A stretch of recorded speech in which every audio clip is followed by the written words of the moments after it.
Ondas eletromagnéticas. Olá, meu grupo é composto por mim, Marcelo, Débora, Cássia, Eliana, João Paulo e Rafael.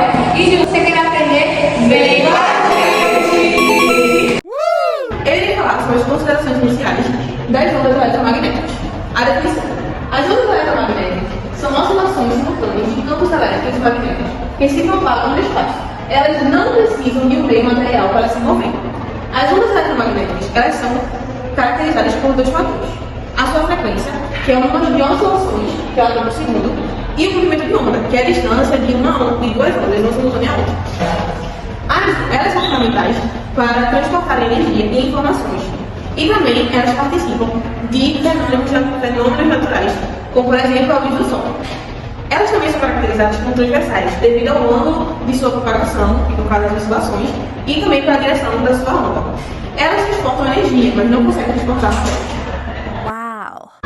Ele fala agora sobre o aspecto da magnética. Ele é a parte do gama que pode ser classificada, ou seja, ela pode ser medida de acordo com a sua frequência, tamanho ou com o comprimento da onda. Ele dá as classificações dela agora. Podemos classificar em ondas de rádio. São aquelas frequências que elas são mais baixas, porém elas são mais longas e são utilizadas para a comunicação. Por exemplo, mesmo para a comunicação de via satélite. Podemos também listar a onda de micro-ondas, que ela, com sua característica principal, ela produz radiação de energia, transformando energia em calor. Podemos também falar sobre o infravermelho, que é aquele que controle remoto da nossa casa, que utilizamos para poder passar de canais ou se não de redes. Podemos também falar a parte da luz visível, que é a parte do gama que podemos observar a olho nu. Também tem a ultravioleta, que é aquela radiação emitida pelo sol, que é muito causadora do câncer. Também observamos a do raio-x e também de raio gama. A de raio-x utilizada na medicina e a de raio gama utilizada na energia nuclear.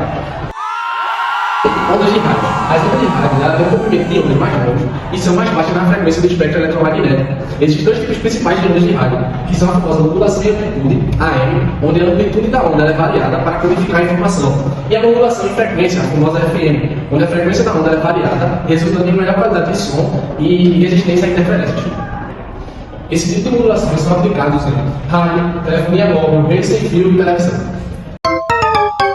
Transmissão de ondas. O processo de transmissão. O que acontece é que uma estação transmissora ela vai converter esses sinais. Esses sinais podem ser de música, de voz e entre outros. Esses sinais são convertidos em sinais elétricos. O que acontece é que esses sinais depois eles são modulados e enviados para a antena. Essa antena ela sempre vai ser responsável por irradiar ondas eletromagnéticas. É bom saber que a antena ela tem um design e uma altura específica, onde esse design e essa altura específica pode influenciar na propagação dessas ondas. Fatores de propagação. Em alguns momentos, as ondas, quando elas são propagadas, elas têm alguns obstáculos para chegar a determinado lugar.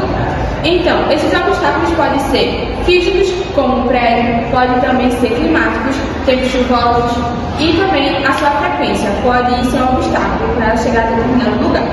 É bom saber também que as ondas baixas, elas tendem a se propagar mais longe e também melhor em zonas urbanas. No processo de recepção de ondas de rádio, uma antena receptora, ela capta as ondas de rádio e as converte em sinais elétricos. A qualidade e a localização da antena são cruciais para que esse processo aconteça. Logo após o processo de recepção, vem a demodulação, que é onde, após a recepção, os sinais elétricos eles precisam ser demodulados para recuperar as informações originais.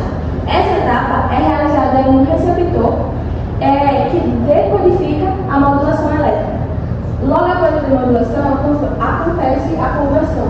Na conversão, finalmente, os sinais são demodulados, são convertidos para um som, que no caso seria o som do rádio, e a partir daí os dados e outras aplicações como internet ou comunicações digitais são disponibilizados para nós usuários.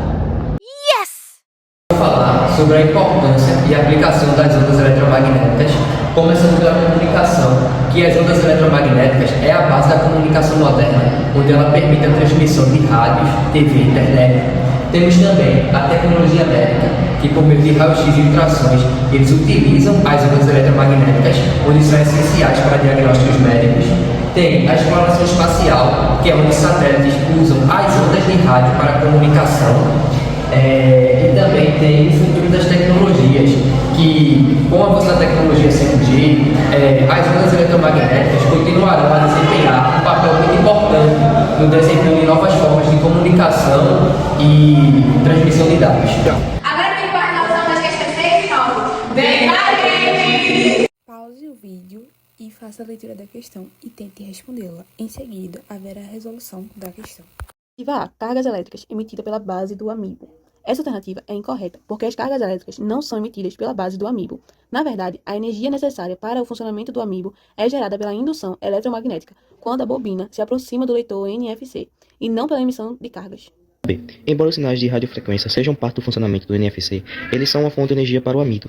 O microchip recebe informações via sinais, mas ele não é introduzido de maneira a ponto de gerar energia para o funcionamento do amido. A alternativa correta é a letra C, uma corrente elétrica induzida na bobina do amiibo. A tecnologia NFC ela utiliza a indução eletromagnética. Quando a bobina do amiibo se aproxima do leitor, uma corrente elétrica é induzida na bobina, permitindo que o amiibo funcione sem baterias, pois toda a energia necessária é gerada pela interação entre o leitor e a bobina.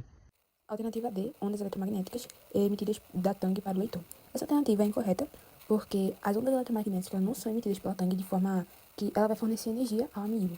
O que acontece é que o funcionamento, ela depende muito da indução e não de uma emissão ativa de ondas que fornecem energia para o leitor. Na alternativa E, embora o leitor NFC gere um campo elétrico, esse campo não fornece energia diretamente ao amiibo. O que ocorre é a indução de corrente elétrica na bobina do amiibo, quando está próximo ao leitor, não sendo o campo elétrico a fonte de energia. Portanto, a opção C é a única que descreve corretamente o mecanismo pelo qual o amiibo obtém a energia necessária para funcionar, que é a indução de corrente elétrica na bobina do amiibo quando ele está próximo ao leitor NFC. Agora, a nona questão. Peço que pare o vídeo e leia atentamente, e logo após a resolução. Agora responder a questão 9. A questão busca identificar em qual faixa do espectro eletromagnético se encaixam as ondas emitidas durante um exame de ressonância magnética. Primeiro, devemos identificar a frequência de onda. A própria questão, ela já dá aqui. A frequência angular, ou frequência de Larmor, é dada por ômega minúsculo é igual a gama vezes B0, que é cada um. A ômega é a frequência angular, a gama é a constante giro-magnética do hidrogênio, e o B0 é o campo eletromagnético. E aí, nós temos agora só que substituir. Ele dá que a constante giro-magnética de hidrogênio é 42 MHz por Tesla, e o campo magnético é 1,5 Tesla. Então, nós voltamos. Ômega minúsculo é igual a 42 vezes 1,5. E aí, quando iremos fazer a multiplicação, vai dar 63 MHz. Essa é a frequência. Agora que temos a frequência, nós iremos agora calcular o comprimento da onda. Porque no cálculo do comprimento da onda, precisamos da frequência. A questão, ela dá aqui. A velocidade da luz é 3 vezes 10 elevado a 8 metros por segundo. E aí, nós iremos colocar aqui a fórmula e aplicar. Que é lambda, que é o comprimento da onda, é igual a 3 vezes 10 oitava sobre a frequência. A frequência, nós descobrimos que é 63 MHz. Mas, para essa questão, nós não podemos usar MHz, temos que usar em Hertz. Que é o mesmo de 63 vezes 10 elevado a sexta.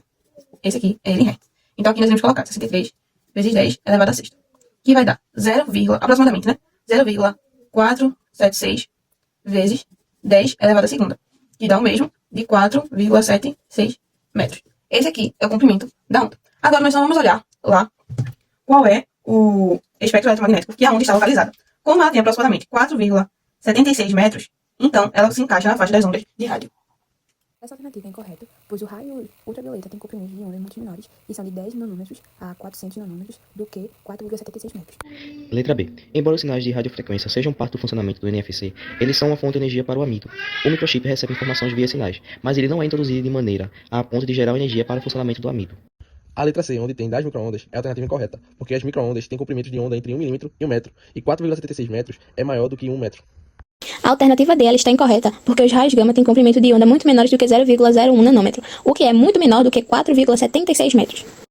Alternativa E, dos raios-x. Bom, é incorreto porque os raios-x têm comprimentos de onda de aproximadamente 0,01 nanômetro a 10 nanômetro, que também são muito menores que 4,76 metros. 3, 2, 1.